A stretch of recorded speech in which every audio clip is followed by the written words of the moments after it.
Hey, hello, and welcome to Maury's Golden Hour. Happy full moon. It is a full moon tonight. I haven't had a chance to check it out myself. I was busy doing other things, but I know for a fact it is a full moon. I've seen it become full as the days progress, and today would be the zenith, as it were, of its full moonosity. So, happy celebrating that full moon. Or happy, I guess, not celebrating it if you don't do such things. But why not celebrate it? It's a full moon. They're cool to look at. And depending upon what your beliefs are, maybe you do some sort of manifesting to bring about good things in life and use the full moon for the energy that it sends out. And, and reap the rewards of such things. I don't know, I'm babbling. Anyway, so, let's see. This week, it was, I'm not gonna lie, it was kind of a slow-ish week.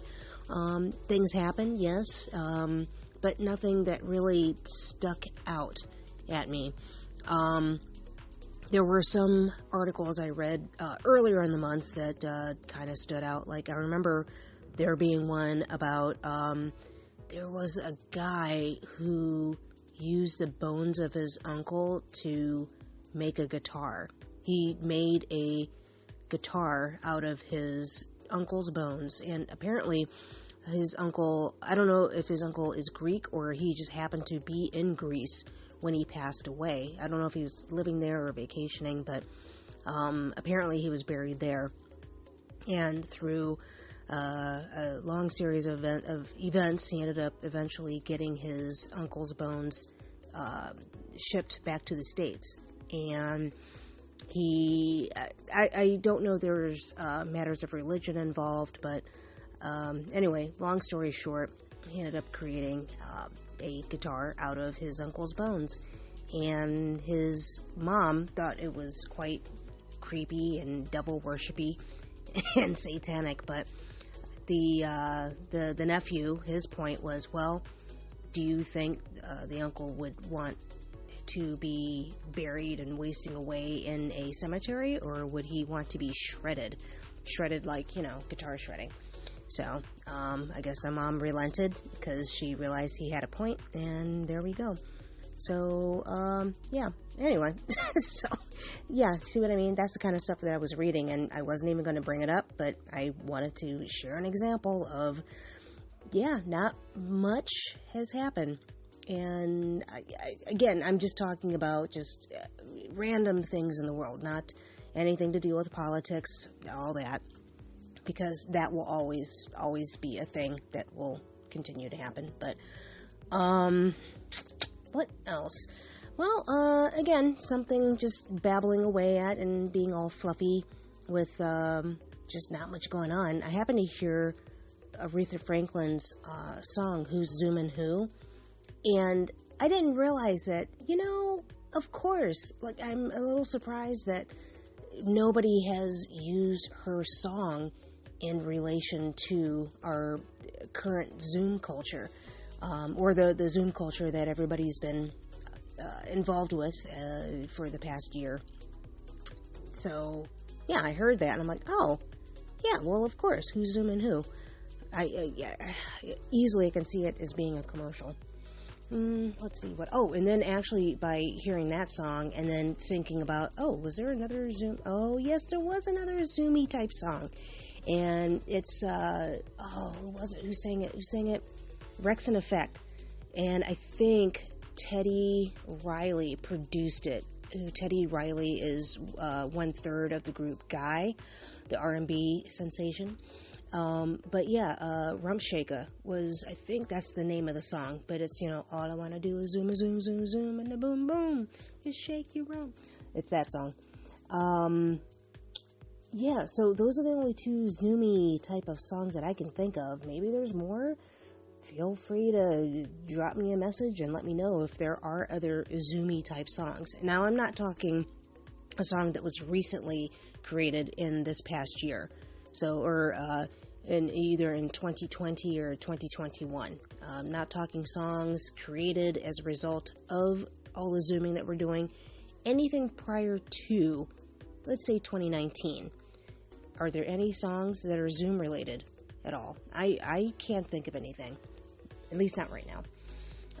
Let's see. Did I share my Salt Lake City story? I thought I did. I'm pretty sure I did. I talked about the laundromats. Yeah, the laundromats, there were, so other fun stuff, because I was just so amazed and surprised at how fun Salt Lake City is, and the people, and they're progressive. And I know that this is going to sound silly, but I was not expecting there to be such a huge gay community in Salt Lake City. Like, before I went there, all I thought of Salt Lake City for was, like, the Osmonds and tons of Mormons everywhere, and people being really strict with religion, and it's just a lot of, shall we say, homogenous townspeople, where I didn't think anything fun really happened, but, man, I had a really, really good time staying in Salt Lake City, and also with the particular tour that I was working on. I worked with a lot of very cool people. It was a cool cast, and we went to some cool places. I had so much fun, and it was a lot of fun. And so in Salt Lake City, the other two things that I thought were just novelty, and I was surprised that I didn't see more of these popping up. Since then, they have. But one place was a movie theater that, let's see, I remember you walked in, and it was like on one side, it was sort of like a very open air, not open air like outdoors, but just like a spacious, like there weren't walls or anything, but it was like an open floor concept sports bar type of place, where they had typical bar food that was served with, slightly, I don't want to say an extensive menu, but, just standard bar food with a little bit extra. Like maybe you can get some dinner plates there with vegetables. So, and then on the other side was the movie theater. So you could, in a sense, get dinner or drinks on one side and then go on inside, and then, or on one side have that, with like the pseudo, I don't even want to call it a sports bar, because the way that it looked, it had like a very, like, cool, with like that, like, wooden stained planking of like a hipster type of bar. But this was before hipster was even like a term that was bandied about. It had that look. It was very like modern. It had like a craft beer sort of look about it. And so it wasn't dated or tacky or anything at all. And then the other side was the movie theater. So you went up to the cashier area, and you could purchase your movie ticket, and then you could place your order for your food. So what you could do is eat your food inside at the movie theater. Now again, at this time, it was like a very like unheard of thing. It was a new concept. Not for that town apparently, but again, at that point in time, I'd done quite a bit of traveling, and I didn't ever hear about that concept ever, much like the laundromat being in, or laundromats having food and beer and, just being a place that you can like properly hang out while you wait for your laundry to get done. So, let's see. So at the movie theater, so you got your ticket, you ordered whatever the food that you wanted, which the food for the movie theater, I think they had a separate menu for that, compared to like if you just decided to hang out on the other side and like, throw darts or play pool or whatever, or watch any of the TVs there.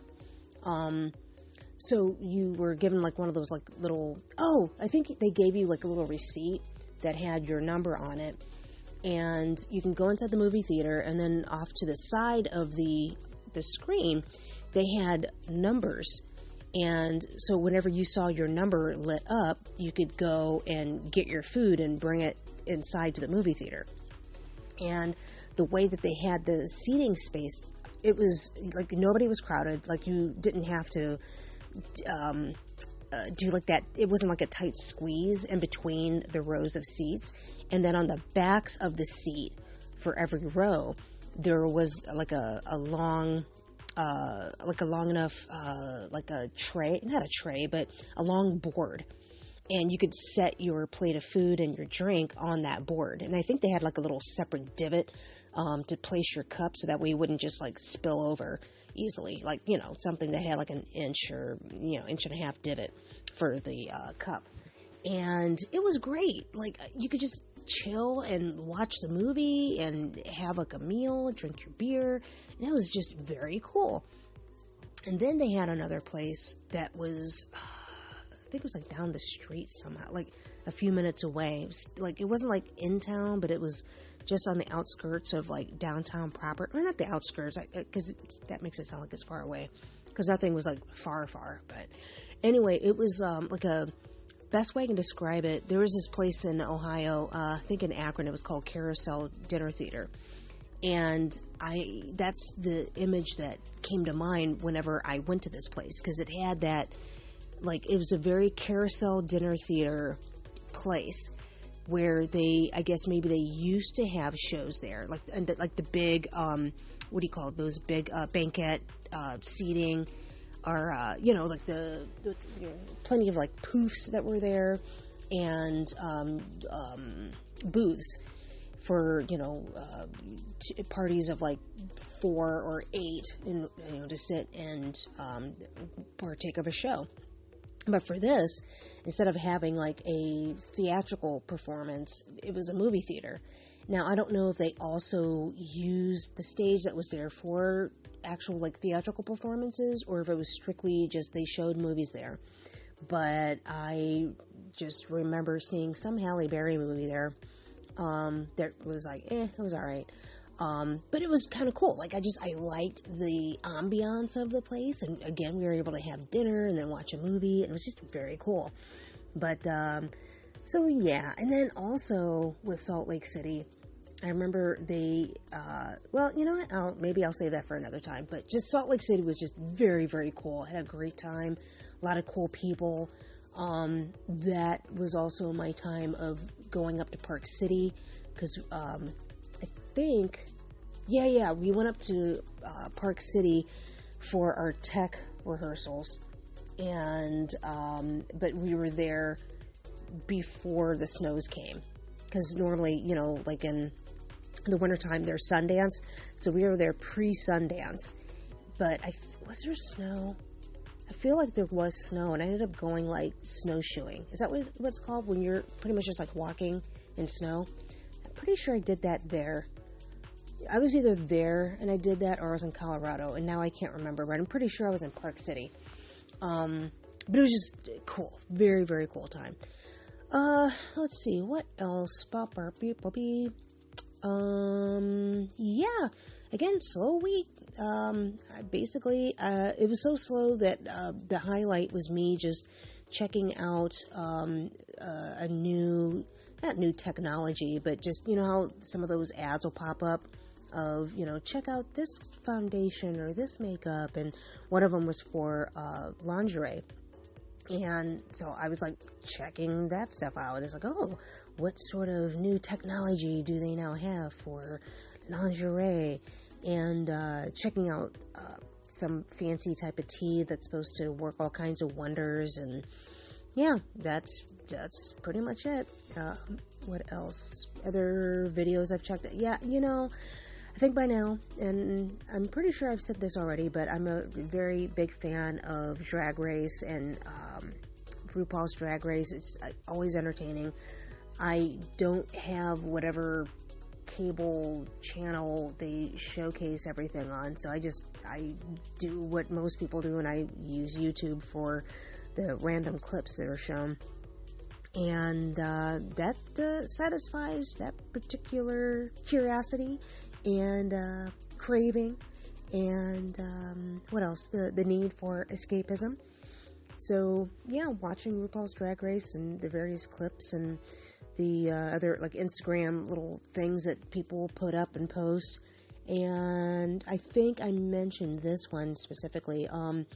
If you need a boost or something just to make you smile or make you laugh, it's very, very cute. It's titled, so the words for the search, and this is in YouTube, it's Dad's Weird Noise Make Baby Laugh. And it's posted by Daily Pics and Flicks. Flicks, not Flix. And it's just so incredibly cute. Very, very cute. So, again, if you need a boost for the mood and to feel like, you know what, the world is okay, it's not such a bad place, definitely check that out. Let's see, a bunch of music, because, you know, I just listen to music constantly. So I've mentioned this artist before. She actually, I think it was going to be her turn to be that overnight sensation that's been, you know, 20-something years in the making, that have come about. So, I was fortunate to be able to check out Doja Cat before she blew up. And then, unfortunately, I didn't catch Megan Thee Stallion before her blow up, but I'm happy to catch on now. But Yola, oh, and also Lizzo. I wasn't there for the beginnings of Lizzo, but I was there right before she blew up. And so Lizzo ended up getting her sort of kudos and overnight sensation waves of appreciation.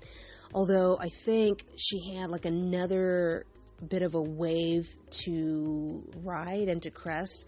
But then obviously, you know, the pandemic happened and just slowed the roll on some of that. I think Yola, this is the artist that her voice is just wonderful. I think it was in 2019, actually, when I heard her cover of Yellow Brick Road by Elton John. And I was like, wait, who is this? And wait, I recognize that song. Wait a minute, that's Yellow Brick Road. Oh my goodness. I had never paid attention to the lyrics of that song ever. Like, I'd heard the song and would sing along, you know, with Elton whenever I would hear it on the radio, but it didn't do anything for me. It didn't like, oh man, now I'm an Elton John fan, or this is my favorite song ever. It was never like that with that song. Until I heard Yola sing it. And wow. It just, if you like the song, and if you just love powerhouse voices, please check out Yola. Yola. Yeah, is it Yellow Brick Road or Goodbye? I think it's Goodbye Yellow Brick Road. Yeah. It moved me, and the first time I heard it, it's like, whoa, why am I feeling a certain way? Like, I was getting emotional, but I didn't know why, and just feeling moved, and I don't know if I actually started to get a little bit weepy the first time I heard it, but I know for sure the second time I heard it, I was like, sniffle. But it's a good one. Another one that's moving, and I'm so glad that I wasn't there for the beginning of this. I kind of came in, I feel, a little bit late to the game, but way earlier than a lot of people, because I think he's still sort of like an underground-ish artist, sort of, kind of. Hasn't gone mainstream yet. Is Denzel Curry. And I know I've talked about him before. I had to have. I recently heard watched and heard a video that he did with, there's a show that's called Like a Version, which I think is based out of Australia. He did Bulls on Parade, like Rage Against the Machine, which I did give side eye to it without even like looking at it, because I was thinking like, that's a really good song by a really good group, and alright, really? You're going to try to tackle this one? Okay, well, let's check it out. And the main reason why I did is because I've heard Denzel Curry's work, and he's fantastic. He can freestyle like that. And, sorry, I didn't want to snap my fingers. You know, he can freestyle like that. There we go. Just didn't know if that would be too loud of a snap. And, not that I have like a Thanos snap or anything, but still. Beep pop beep doo. What was I talking about? Oh, Denzel Curry. Bulls on Parade. The musicians that he's with, well, let's see. The drummer, awesome. The dude on bass is pretty tight from what I could hear. The guitarist, he's good. However, that Tom Morello part where he's just like, you know, that waka waka waka, you know, and you know what I'm talking about, the waka waka. And not the Fosse Bear waka waka, but the the Tom Morello, Rage Against the Machine, Bulls on the Parade. Not Bulls on the Parade. Oh my gosh, I was thinking of Don't Rain on My Parade. Anyway, that waka waka, like, it's, you know it, and you feel it, and you're waiting for it, but then when you hear it in this particular version, or this cover, it doesn't pack the same punch. It's kind of like muffled in some way, or dampened somehow. Aside from that, it's pretty tight. They also have a keyboardist there playing a synthesizer, and I don't know why he's there. I don't know if he just comes with the band. You know, I don't know. But aside from that, Denzel Curry kills it, and it's just as good as the original. And the original is already like way up here, and yes, my hand is above my head. But to have somebody cover, it's like, all right, now what are you gonna do with this? And I checked out one other, like, a version, which was Kelly Uchis. I think that's how you pronounce it. And she did a cover of a Bjork song. Venus as a Boy, which, you know, you know that song too. I guess if you're a Bjork fan, you know it. But I wasn't expecting that one to go over well, but she did well, even with like the Icelandic gibberish that Bjork does. Yeah, I think her name is Kelly Uchis. Yeah, she did a great job with that one. So anyway, check out Denzel Curry, Bulls on Parade, and I think next week I'll mention some other Denzel Curry stuff, because he has some good stuff. Anderson East, he's an artist. I don't know why I have him, like, I think I heard a song that he did. I don't know if he released a new music, and that's why I have him down, like, oh, let me check this guy out. Like, it wasn't a song that, like, stood out, or, I mean, it was enough that it caught my attention, but I just can't remember if it was a song, or if there was a story behind the song, or a story behind him, and I just decided, oh, let me make a note of this and check this dude out. I heard a song, I think it's one that he released in 2017 or 2018. I looked at the video for it, and it's basically a fighter going into the ring. Can't remember what it's about, but the song isn't bad. It has that like Americana sort of roots, blues, rock, R&B, kind of soulful something going on.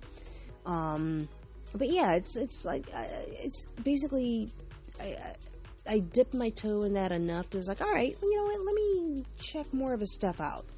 And he does have talent. So jury's still out on if he decides to put out some other stuff, and blow up from there. What else? Tune Yards released a hit. Hold Yourself is the latest one, and that one's been out for, I feel like that's been out for at least a month or two, and I still like it. It's something about it I like, and Tune Yards, it's decent, very decent group. Or actually, is she just solo and just calls herself Tune Yards? No, it's a group, but the lead singer, her voice is very distinctive. Another one, it's kind of a throwback, actually. It's The Frog, Sergio Mendes with Q-Tip and Will I Am, which the song that Sergio Mendes did originally was with, was it Brazil 66? But the original song is from a guy named Jay Nuno. Oh shoot! I have like the initials J and N. Oh darn! I should have written that down, but now I can't remember it. Nuno, Joaquin, no, Zhao, Jean, or Joel, Nuno, something like that. It has like one of those squiggly things over an N or an O. No, it'd be over an N. Darn it! I'll see if I can try to remember that one for next week. Another one that's I've heard TV on the radio. I've heard of the group, and I know I've heard the music, but I can't put the two together. And I need to. Something popped up, and I don't know if it was like with a music history thing. That made me like, oh, wait a minute, let me check this group out again. And I don't know if it was like a Black History thing, or if it was like something about a song that had like additional like liner notes to it that were something of interest. I can't remember. Another group that stood out, and I don't know if it was a song that spoke to me or what, but the group is called Camp Candle. Sorry, I'll need to do more of a deep dive with them, but I can't remember. This is the group that's from England, and they're kind of quirky and punky. That's what I can't remember. Oh, I'm doing really bad at this, and I should have just read more into this, but I just wanted to get the names out and spark some interest in some new groups. Along with that, there was I think it was like a group that's in either Puerto Rico, or they were from Portugal. No, yeah, I think that might have been from Portugal, but they were doing hip-hop in Portuguese. Or Portuguese. And, darn it, if I can't remember, you know what, I'm going to have to go through my search history and look up that one. I feel bad for letting you guys down and not writing this stuff, because I was trying to locate the song, and in the search that I had, I wasn't able to find the group or the song. But I think they came out with hits but they came out with their tracks in the 90s, and that's what I was hearing. But I'll have to do some more investigating. I got sidetracked and I wasn't able to complete that task, so I do apologize. A few more. I'm just going to rattle these off. JID and Denzel Curry, Bruh, and that's BRUUH, which that one's a remix, I believe. It is good. I think it came out like the beginning of February, and I think it'll like slowly start to blow up. But man, it is the collab that is like, I mean, they've done tracks together before, but this is the latest one, and it is fire. Like, the bars are like hard and heavy. I love it. Paul McCartney has an album out, and I've heard a couple of the tracks. I'm like, wait a minute, that's Paul McCartney? Like, I didn't even recognize his voice at all. And it's not that it sounds bad, it's just that whoever's producing it, they're doing a really good job. My favorite of the songs that I heard so far is Down Deep. I really dig it. What's the other one? Alright, so a few other songs. These are not new, or maybe some of them are, but Walk On By, Isaac Hayes. I like his version of it, and which I think his cover, I think it's Portishead. I think they sampled some of that guitar lick into some of their tunes. I'm almost positive that they did, and that was the sample that they used. It was from Isaac Hayes' Walk On By. Let's see. We'll get back to that. Wish I Didn't Miss You by Angie Stone. I've heard that one before, and actually, it took me a minute to figure out like where have I heard this, where have I heard it, and why do I like it. And I was imagining the choreography that needed to go with that song, and I could see it in my head so vividly. It's like, wait, I know that's not my choreography, but I can imagine this happening. Why is that? And actually, it was for a heels class that I believe his name is Giannis. I don't know if he has a last name, but it's Giannis and Danielle Poblanco and Aisha Francis. They taught a heels workshop, and that was a song that they used to for the workshop. And so when they ended up doing the final choreo for it, and they videotaped it, that's the song that they used, and it looks great. It's sexy and sensual, and it just made me miss taking dance classes and doing that thing, because, but we'll get back there. Way Out by Big Joni. Now, this one, and I should have listened to it again just so I could refresh my memory on it. Why do I have that song? I think it was, maybe that group was the one that's from England and had kind of like a melding, an amalgamation of different influences in their song. I think it might have been punky and quirky, but R&B-ish, I think. But it's worth checking out. So Way Out by Big Joni. Desperate But Not Serious, Adam Ant, that's an old one. I'm just listing these because I really like the songs, and there's something about it that just speaks to me. Ball and Biscuit, The White Stripes. Make Me Feel, Janelle Monáe. That one I don't know, that one had me grooving. Ball and Biscuit, actually it kind of made me a little bit late for work because I wanted to listen to the rest of it. Make Me Feel, Janelle Monáe. I found myself dancing along to that one, and I know it's not new, and I know that it was Prince inspired. Speaking of Prince, the guitarist that for that Like a Virgin I mentioned with Denzel Curry when he was doing Bulls on Parade. That guitarist, he's actually a protege of Prince. He was a Prince protege, and so, like I said, the guitar playing, it was good. I just didn't like his take on the Waka Waka. It wasn't anyway, what's the other song? I think I mentioned this song last week, because I've just been hearing it lately, but I think it was because George Harrison's birthday was this weekend, or during the week, something like that. So I was hearing a lot of George Harrison music, which is cool. When We Was Fab is the song that I really, really like. It's and of course it is about the Fab Four. But it's a cool, bouncy song, and it's kind of nostalgic-y, and it makes you kind of wistful, but you still kind of want to bop along to it. And The Message, Grandmaster Flash, and the Furious Five. Those are the songs that were on my mind and on my playlist all throughout the week. Also, lastly but not leastly, Daft Punk, they are retiring.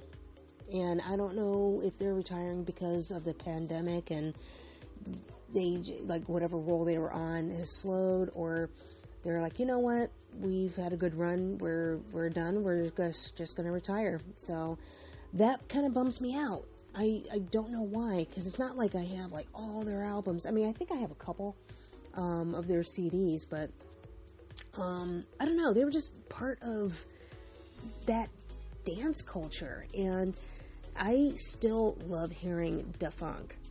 I still love that one, and it's just that bass that's in it. Yes. But yeah, I found out during the week that they were going to retire, and it just bummed me out. And Epilogue is the latest video that is up. I haven't listened to it yet, haven't watched it. I haven't been able to bring myself to check it out just yet. So, because I'm still kind of bummed out about the whole thing. But anyway, so yeah, Black History Month is almost at an end, and we got one more day. But in my mind, and in my heart, and in my soul, in the very fibers of my being, I just feel like I celebrate Black Her Story and Black His Story year round. And It's, it's something that I will not relegate to just 1 month or a number of days, but it is for life. And I am going to continue to celebrate that as long as I breathe. So with that, I'm going to wrap things up and say thank you again for hanging out with me, for listening to me ramble on. And I will try to do better whenever I bring up the suggestions of the music as to why this popped out for me. But I also didn't want to keep rambling on and on and on and on. So go on off and enjoy your own golden hour, and feel free to go bark and howl at the moon. How-hoo!